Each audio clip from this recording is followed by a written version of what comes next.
We're going to continue the AI theme a bit, and I think one of the reasons is it is certainly the largest focus for our industry in terms of overall media marketing standpoint. And sometimes we get overcomplicated and it can solve everything. You go to some conferences and the entire focus is how AI is ruining the world, and other conferences where AI is saving the world. So this one seems to be in the middle. But one of the things that we look at, and to make it very simple, is it will enable us to do things today, tomorrow, that we can't do today. I think from a marketing standpoint, very often I wish we could do that, or that takes 2 weeks to do, this takes 2 months to do, takes forever. We now could do those things instantaneously. So if you really think about it in a very simple way, what we're trying to really devise from an overall Publicis group standpoint is making sure that things that we can't do today, we can do tomorrow, and we do tomorrow by the end of this year. And what we look at is we have over 100,000 employees at the group. How do we actually impede all of that knowledge together into a power of one model? And that's really what we look at. And if we look at 3 things that we think are key to any AI, and what we call CoreAI, you heard this from Santi a little bit earlier, but CoreAI is really at the center of how we look at our data, how we enable that for all of our clients at a group level, and more importantly, our employees at a group level, to be able to use this AI to make their job easier, faster, better. So the 3 things that we want to make sure we concentrate on, you'll see some brands on the bottom in terms of what's actually driving some of this thinking. But the first thing is we want to make sure we have the best data. Because at the end of the day, what you're running a data on, we are not running this on a ChatGPT solution. You're hearing from a ChatGPT guy next, but we are running this in terms of our data from an Epsilon standpoint. What data are we actually using? Is that data being cleaned? Is it accurate? Second thing is, why are we doing this? So we can actually do relevant one-to-one marketing. What is the purpose of doing this? We'll get into some actual use cases in a second. And the final thing, which is really important, is that we're trying to drive outcomes and outputs. You start looking at some of these conferences, talking about the number of prompts, the number of outcomes is not even talked about. It's about how many outputs they're doing, how are we actually driving that.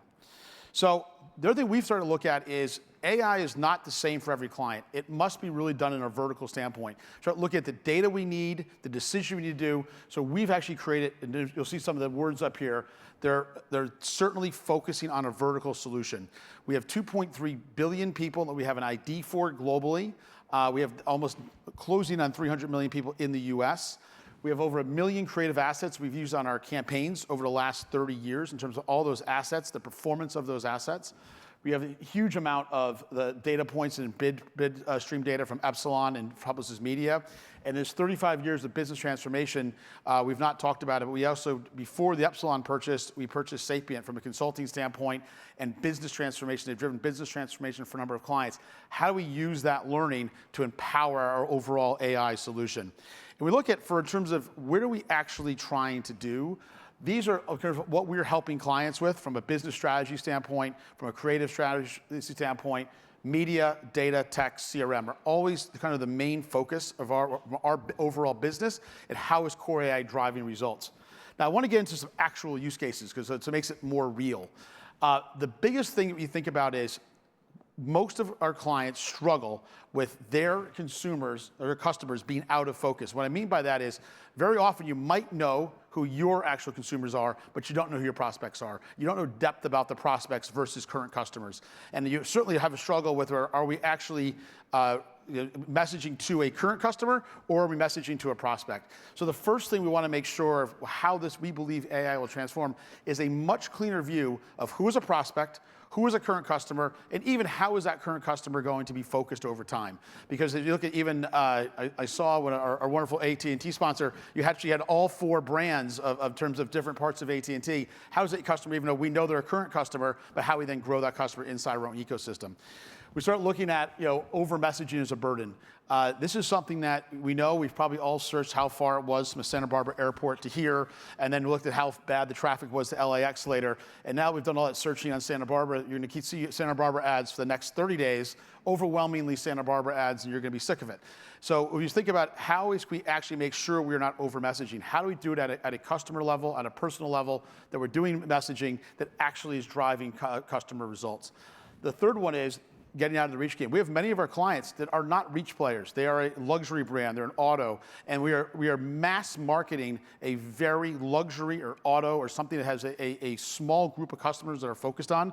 This is something that we have to start looking at. How do we have more one-to-one marketing and not the massive waste? I think one of the biggest things, if we think of it, what comes out of this in a positive way is we should be doing less paid media that's purely just driving mass reach when the people are not in everything. It's great that we're here talking about performance marketing, because I think we have still huge amounts to spend by many of our clients on pieces that are just purely going out to a massive reach, of which 99% of those consumers will never buy the product. And that's something I think we need to look at. And we get into more and more vertical. That's why we talk about the vertical solutions.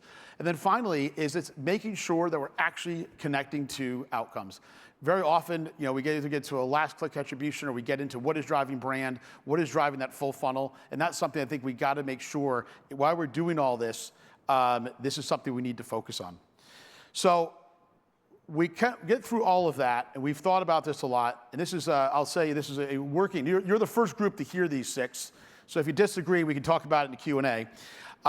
We think about there's 6 imperatives that we've thought about as key to in an AI marketing environment. What are those 6? So we thought about these. The first one is creating your own walled garden. I think one of the sounds you get into is having control of your own data in your own environment, and your ability to actually use that data for decisioning, for business decisioning, for marketing decisions, and having control of your own data so you're not outsourcing that to a walled garden. You get into then, how do you then enrich your first-party data to get true identity? Now, obviously, I might be a little biased at who should do that, but I don't care if it's us or not. How do you then enrich your first-party data so you understand that difference between customer and prospect? The third one is, how do you then connect it? And what we look at is, I think what you're seeing, you'll hear more from us, certainly from in the Q&A part, and also as you hear throughout the week, is how do you connect it across all environments? How do you make sure that when you're talking to this customer, you're not separating each of the channels, you know what you're actually driving? So from a CRM standpoint, almost all of our media now today is effectively CRM. I can send someone a direct ad on Hulu, I can send someone a direct ad via SMS, I can send someone a direct ad via email, and we need to do a better job as marketers that person doesn't receive it 45 times in a week. So I think those are the types of things that we can start doing as we own our own connected media ecosystem, certainly from our perspective of what we can do from media, what we can do from CRM, and certainly within performance marketing. And then at the end of the day, we want to make sure we're actually delivering content that's going to make the person receiving our message motivated. We can talk about having this great media plan, this great marketing plan, and if we send the wrong offer or the wrong content, we've now wasted all of that data and research. So how can we fuel intelligent content that's going to actually drive decisioning on a person level? The next one is we want to make sure this is done with full transparency and completely clean. And we talk about there's kind of 3 key things we say clean. One, it's clean data. That's your data. We're not sharing that data with anyone else. I know I've been in a number of meetings yesterday around the universal tags. It is your data. It is something we want to make sure that is not shared between clients. It's not shared across. That is yours. We want to make sure as Publicis Group, we stand 100% behind that. The second one, we need to improve the internet. I think that there's still a massive amount of fraud out there. There's a massive amount of push from negative content, and how do we police that, and how do we get a clean internet is better for advertising. And then certainly from a clean accounting standpoint is how are we fully transparent with clients about how we make money, how others make money, and how you're actually able to drive your business. And then the final one is, how do we make sure at the end all of these are done to make sure that we are actually driving a business outcome for your business? So that was the quick version. I was on time, Santi, so exactly at 0.